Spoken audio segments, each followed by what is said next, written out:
안녕하세요. 오늘은 1월의 마지막 날인 1월 31일 화요일입니다. 오늘은 마태복음 6장 19절에서부터 34절까지를 본문으로 큐티 가이드를 시작하겠습니다.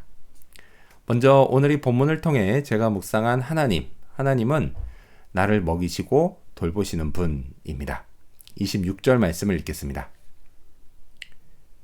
공중의 새를 보라. 심지도 않고 거두지도 않고 창고에 모아들이지도 아니하되 너희 하늘 아버지께서 기르시나니 너희는 이것들보다 귀하지 아니하냐. 우리 집 주변에는요, 새들이 참 많습니다. 이른 아침에는 하얀 앵무새들이 그냥 꽥꽥대면서 무리지어 날아갑니다. 또요, 하루 종일 먹이를 찾는 노이지 버드도 볼 수 있습니다. 또요, 생긴 것과 다르게 정말 예쁜 목소리로 노래하는 매그파이도 볼 수 있습니다. 그 밖에 까마귀도 볼 수 있고요. 알록달록한 앵무새도 볼 수 있고 산비둘기와 집비둘기도 볼 수 있습니다. 참, 이름은 잘 모르지만요. 쓰레기통을 뒤진다 라고 해서 그냥 쓰새라고 부르는 새도 볼 수 있습니다. 주님은요, 제게 이 새들을 보라고 하십니다. 보면서 나의 하늘 아버지께서 이 새들을 기르신다는 걸 생각하라고 하십니다.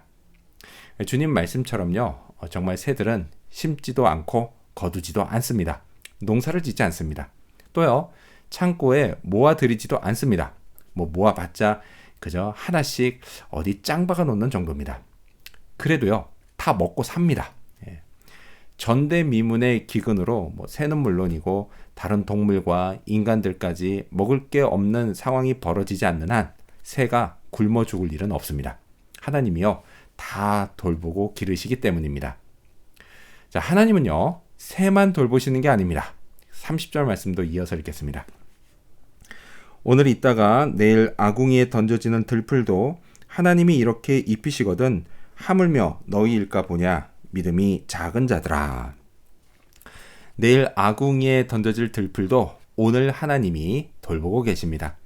그렇다면 새나 들풀보다 훨씬 귀한 나는 당연히 하나님께 돌보심을 받고 있습니다. 그런데도 먹고 사는 걸 걱정하면 그건 제가 믿음이 작은 겁니다. 자, 계속해서 오늘 이 본문을 통해 제가 발견한 인간의 모습 어떤 게 있을까요? 오늘은 하늘에 보물을 쌓는 모습을 볼 수 있습니다. 20절 말씀을 읽겠습니다. 오직 너희를 위하여 보물을 하늘에 쌓아두라. 거기는 좀이나 동록이 해하지 못하며 도둑이 구멍을 뚫지도 못하고 도둑질도 못하느니라. 주님은요, 보물을 하늘에 쌓아두라고 하십니다. 그게 나를 위한 것이다 라고 하십니다. 자, 하늘에 쌓아두면요, 망가질 염려도 변질될 염려도 없습니다. 누가 훔쳐갈 염려도 없어요. 자, 그렇다면 주님이 말씀하시는 그 보물이 뭘까요? 당연히 금이나 다이아몬드 같은 건 아닐 겁니다. 그걸 하늘에 쌓을 방법이 없기 때문이죠. 돈도 아닐 겁니다. 하늘에요, 은행은 말할 것도 없고 저금통도 있을 리가 없기 때문입니다. 그럼 진짜 뭘까요? 계속해서 주님이 하신 말씀에 그 힌트가 있습니다. 21절 말씀 이어서 읽겠습니다. 내 보물 있는 그곳에는 내 마음도 있느니라. 자, 지금 이 말씀을요, 이렇게 해서 바꿔서 이해할 수도 있어요. 내 마음이 있는 그것이 내 보물이다. 맞는 말입니다. 자, 따라서요, 당연히 아닌 줄 알았던 금이나 다이아몬드 그리고 돈도 얼마든지 제게 보물이 될 수 있습니다. 그것들에 제 마음이 가 있으면 말이죠. 자, 그런데요, 앞서 말한 것처럼 이것들은 저를 위해 하늘에 쌓을 수가 없습니다. 따라서요, 이런 것들에 마음을 두면 그게 나에게 보물은 될 수 있지만 결코 나를 위한 것은 될 수가 없습니다. 자, 그렇다면요, 하늘에 쌓을 수 있고 또 나를 위한 진짜 보물이 되는 것을 찾아야 합니다. 그게 뭘까요? 아쉽게도요, 오늘 본문에서 주님은 그게 이거다 라고 딱 떨어지게 말씀하지는 않으십니다. 하지만요, 이건 역시도 얼마든지 추측해 볼 수 있습니다. 일단 하늘에 쌓는 것이기 때문에 이 땅이 아닌 하늘에 속한 것이어야 합니다. 또요, 그것이 하늘에서도 보물이라면 하늘의 하나님이 그걸 가치 있게 생각하시는 거여야 합니다. 신앙생활이 뭘까요? 신앙생활은요, 바로 이게 뭔지를 체험적으로 알아가고 또 하늘에 쌓아가는 생활, 이렇게 말할 수 있습니다. 자, 그렇다면 끝으로 오늘 이 본문을 통해 나에게 주신 교훈이 뭘까요? 그건 먼저 구할 것을 구하자입니다. 31절 말씀을 읽겠습니다.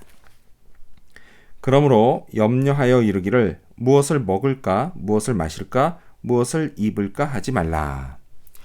이것이요, 오늘 주님이 하신 말씀의 첫 번째 최종 결론입니다.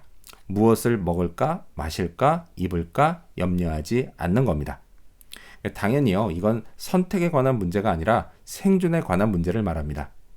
나의 하늘 아버지께서 나를 먹이시고 또 마시게 하시고 또한 입히십니다. 이런 사실을 알고 있음에도 불구하고 저는 수시로 제 생존을 염려합니다. 그러지 말아야겠습니다. 자, 또한요, 이것이 두 번째 결론입니다. 33절 말씀을 읽겠습니다. 그런즉 너희는 먼저 그의 나라와 그의 의를 구하라. 그리하면 이 모든 것을 너희에게 더하시리라. 정말 유명한 성경 구절입니다.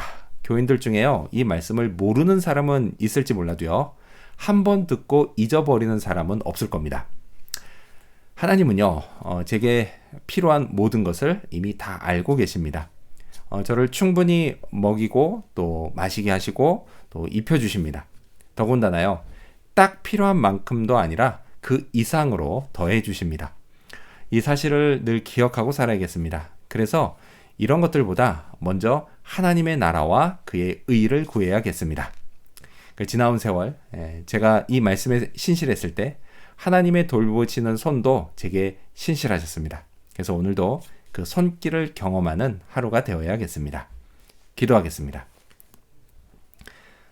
저를 돌보시고 먹이시는 하나님, 늘 신실하신 하나님께 감사합니다. 제가 이 땅이 아닌 하늘에 쌓을 보물을 발견하고 또 그것을 쌓게 하여 주시옵소서.